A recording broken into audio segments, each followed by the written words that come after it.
At this time, all participants are in a listen-only mode. After the speaker's presentation, there will be a question-and-answer session. To participate, you will need to press star 11 on your telephone.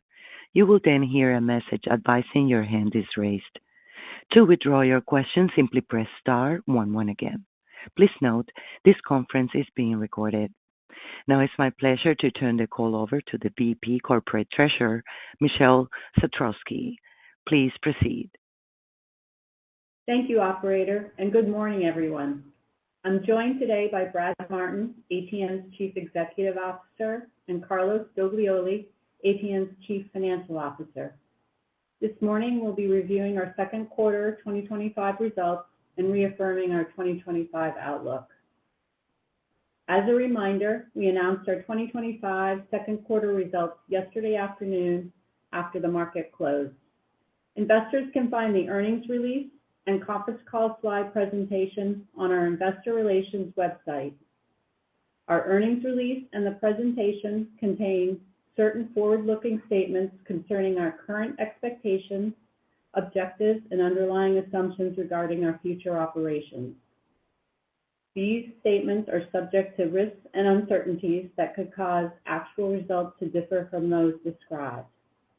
Also, in an effort to provide useful information to investors, our comments today include non-GAAP financial measures.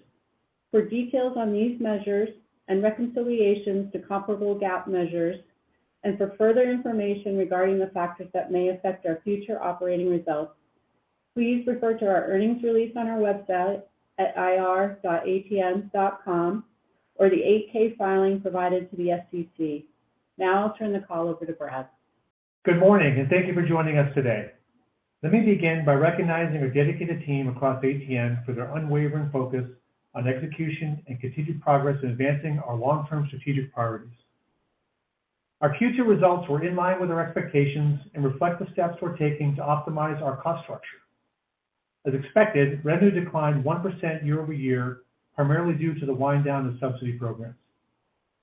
While adjusted EBITDA decreased 6%, net cash from operations rose 2% to approximately $60 million. Across the business, our focus on simplification, operational stability, and disciplined capital allocation is driving stronger cash generation. Consistent with our commitment to delivering sustainable returns to shareholders, I'm pleased to highlight that our Board of Directors approved a 15% increase in our quarterly dividend, raising it up to 27.5 cents per share. This reflects the confidence we have in the underlying strength and resilience of our cash flow. It also reinforces our commitment to delivering sustainable value to shareholders while maintaining a disciplined approach to capital allocation. The strategic investments we've made continue to deliver returns. In the second quarter, we expanded the number of broadband homes passed by high-speed data services by 8% and grew our high-speed subscriber base by 1% year over year.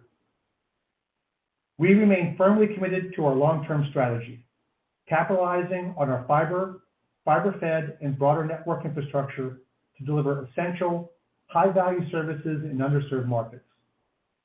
This vision is underpinned by a solid and strengthening financial foundation. Let me take a moment to review the performance of our two business segments in the second quarter. In our international segment, we continue to make steady progress on our strategic priorities, enhancing mobile networks, improving subscriber and service quality, and driving operational efficiency.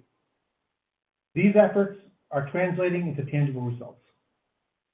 Adjusted EBITDA for the segment remained essentially flat compared to last year, reflecting the balance between strategic investment and disciplined cost management. Importantly, we are seeing improvements in the quality of our mobile consumer base.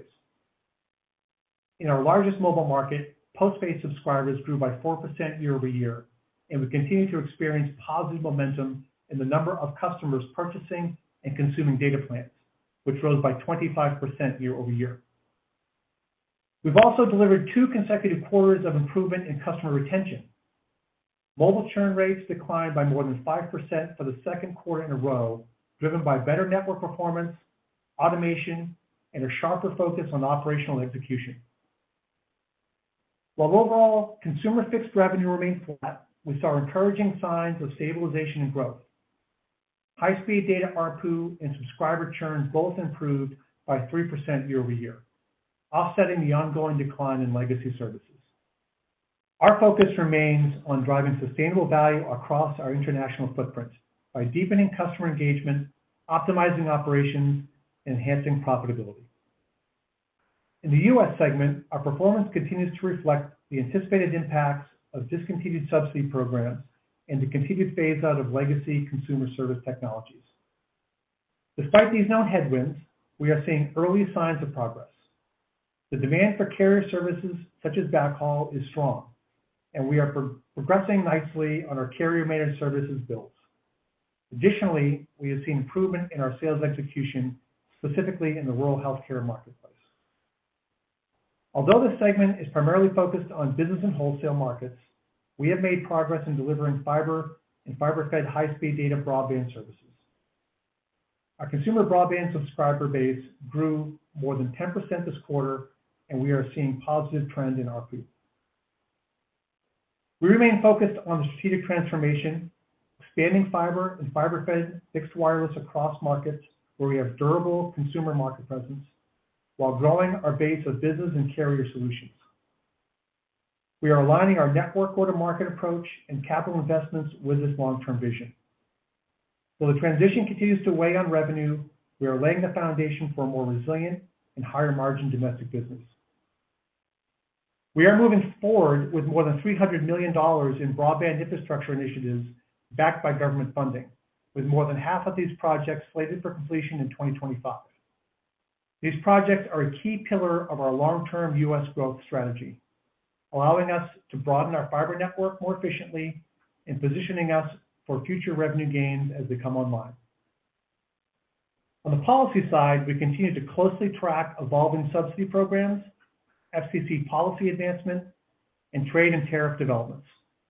We remain confident in our ability to absorb any short-term effects within the parameters of our current 2025 financial guidance. We're actively collaborating with vendor ecosystem, local and federal regulators, and state broadband offices to manage outcomes in the best interests of ATN shareholders. Looking ahead, our improved cash generation in the first half reflects the disciplined approach we continue to take toward both cost management and capital deployment, positioning us well for the second half of the year. These early results reinforce our confidence in the path forward, and we are reaffirming our full-year guidance as outlined during our fourth quarter earnings call. As we look to the remainder of 2025, our strategic priorities remain clear. Continue improving quality and efficiency of our operations, especially in international markets where we see strong demand and steady performance. Advance the transition of our U.S. business by growing fiber and carrier services while managing the phase-out of non-strategic legacy products, and maintaining financial discipline to support long-term value creation. While macroeconomic conditions and competitive dynamics remain fluid, our results this quarter demonstrate we are moving in the right direction, strengthening our operational base and positioning ATN for durable growth. With that, I'll turn it over to Carlos to review the numbers. Thank you, Brad. Good morning, everyone, and thanks for joining us. Today, I'll walk through our second quarter financial results and outlook for the back half of 2025. Our second quarter results were consistent with our expectations and reflect disciplined execution across our operations. While year-over-year revenue comparisons continue to reflect headwinds, on a quarter-over-quarter basis, we're seeing improved top-line momentum and benefits from our focus on operational efficiency, cost control, and capital discipline. With that, let's now review our P&L results. Total company revenue for the quarter was $191.3 million, down 1% year over year. As expected, this decline reflects the wind down of certain subsidy programs and the decommissioning of legacy mobile consumer services, partially offset by an increase in construction revenue during the quarter. Operating income for the second quarter decreased to $0.2 million versus $24.3 million in the year-ago period. The year-ago quarter included a $15.9 million gain from the disposition of assets in one of our international markets. The quarter's results reflect ongoing cost containment efforts, leading to a reduction in selling, general, and administrative costs. These savings were partially offset by $4.9 million in restructuring and reorganization charges. Net loss for the second quarter was $7 million, or 56 cents per share. This compares with the prior year's net income of $9 million, or 50 cents per share, as the factors influencing operating income similarly impacted the net loss for the period. Adjusted EBITDA was $45.8 million, down 6% from the prior year, mainly due to the impact of lower U.S. telecom revenues. Turning now to segment performance. Beginning with our international segment, Q2 revenues were essentially flat at approximately $95 million, as growth in fiber and fiber-fed services was offset by a decline in legacy technology services and lower mobility equipment sales. During the quarter, we recorded restructuring and reorganization charges of $1.4 million, reflecting our ongoing efforts to simplify the organization and better position the business to improve margins over time. Adjusted EBITDA for the international segment was essentially flat at $33.3 million for the quarter, reflecting our continued focus on cost containment.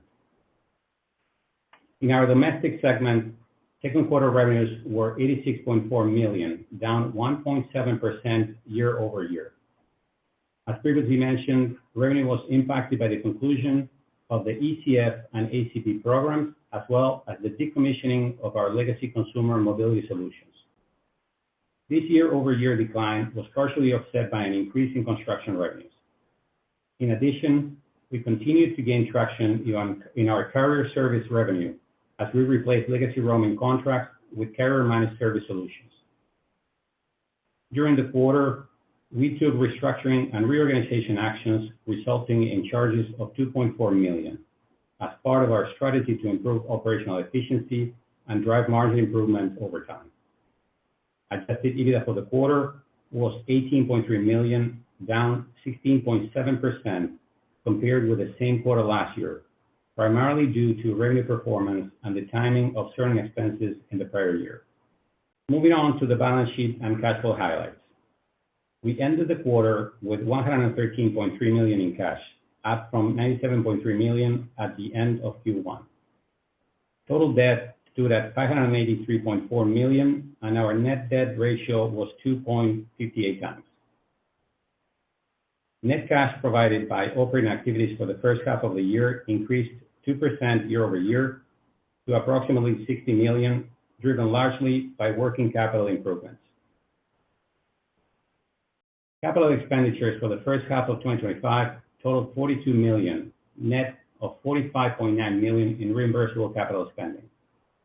This compares to $61.8 million in CapEx and $46.2 million in reimbursables in the first half of last year, reflecting our plan to moderate spending and enhance operational cash flow. We returned $7.3 million in capital to our shareholders in the form of dividends during the first half of 2025. With that, let's move to our outlook for 2025.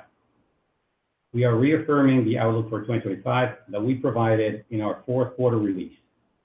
We continue to expect revenue for the year to be in line with 2024 of $725 million, excluding construction revenue. Adjusted EBITDA to be essentially flat with last year's $184 million. Net capital expenditures between $90 and $100 million, down from $110.3 million in 2024. A net debt ratio to remain flat to year-end 2024 with a slight potential improvement exiting the year. We see positive momentum in the business as our efforts to stabilize revenues, gain operational efficiencies, and increase cash flow are beginning to gain traction. As we look ahead to the balance of the year, we continue to expect the second half to contribute a larger share of full-year results. The size of this quarter's restructuring and reorganization charges was greater than originally expected, as we accelerated some actions planned for the upcoming quarters into the second quarter.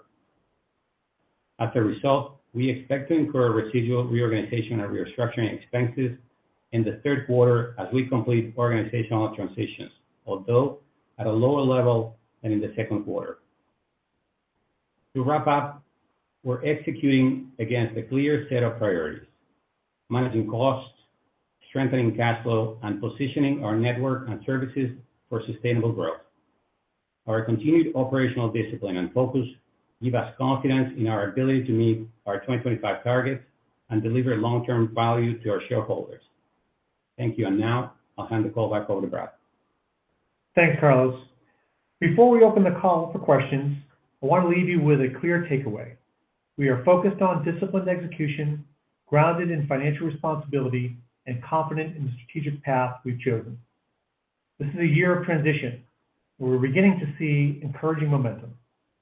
We're generating stronger cash flow, advancing our grant-funded builds, and digitally empowering people and communities so they can connect to the world and prosper.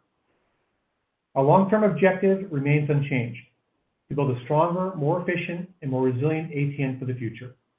With that, operator, we'd like to open it up for questions. Thank you so much. And as a reminder, to ask a question, press star 11 to get in the queue and wait for your name to be announced. One moment for our first question. It comes from Ric Prentiss with Raymond James. Please proceed. Yes. Good morning, everybody. Hi, Rick. Hey, Rick. Morning, Rick. Hey. A couple questions on my side. First is, what was the impact of the 1BBB bill on you guys? Anything on cash taxes? Anything on other aspects of the bill? Hey, Rick. This is Carlos.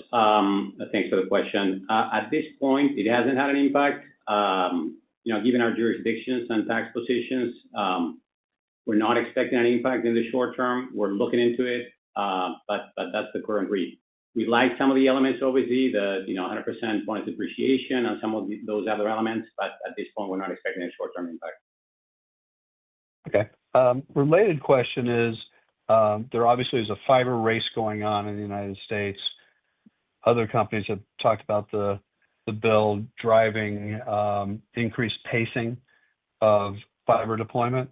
How is that going to impact you all from a standpoint of either competition or access to labor and materials as fiber kind of becomes a heated up spot? Yeah, Rick, I mean, those certainly, those policies to really help expedite permitting are going to be very helpful for us. So, where we operate and build, we build a lot of Bureau of Land Management land. So, these can be very slow permitting and regulatory process. So we do expect that's going to help speed up pace. So we are looking forward to that. But that's still to be seen. And as far as access to labor, supply, materials, all that, there's starting to be a little bit of buzz in the community about it's going to tighten up stuff if everybody starts trying to race ahead. And we're not seeing that, Rick. In fact, we're seeing people coming to us quite regularly looking for work. So, okay. Yeah, no, we've not seen that yet. That could potentially be a constraint as things move forward. But right now, we're seeing that there's enough capacity to fill our needs. Okay, and last one for me. It's a kind of a bizarre question, but since you do have fiber, have you ever looked into the possibility of could the fiber portion of the business be converted into a REIT type of structure, a real estate investment trust for taxation purposes?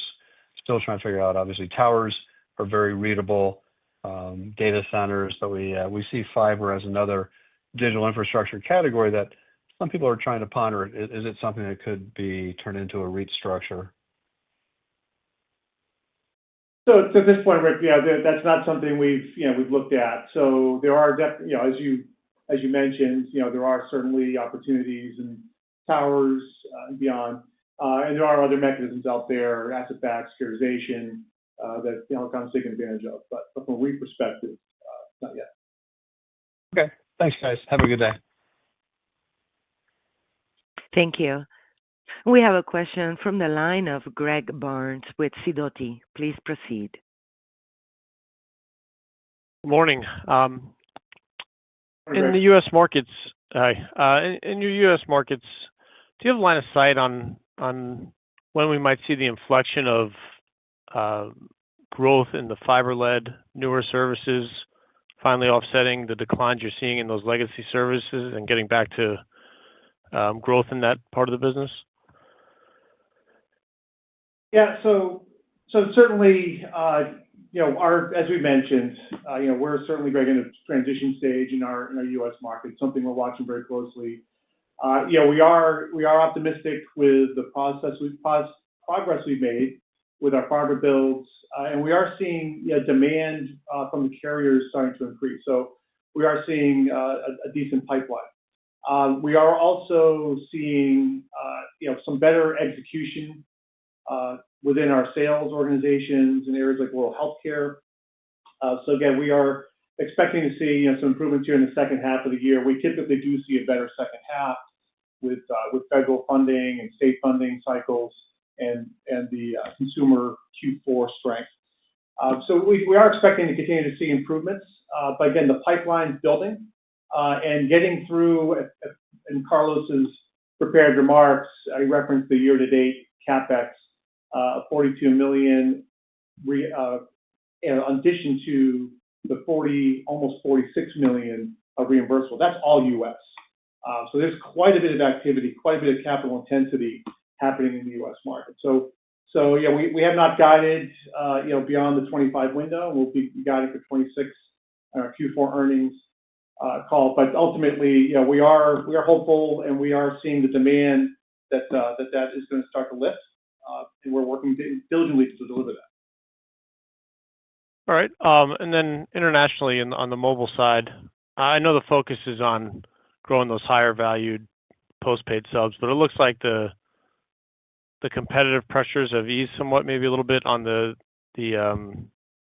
prepaid side. Has there been any changes in the competitive dynamics, or has the market just kind of stabilized to a level where you're not going to see the types of declines we saw there over the last year or so?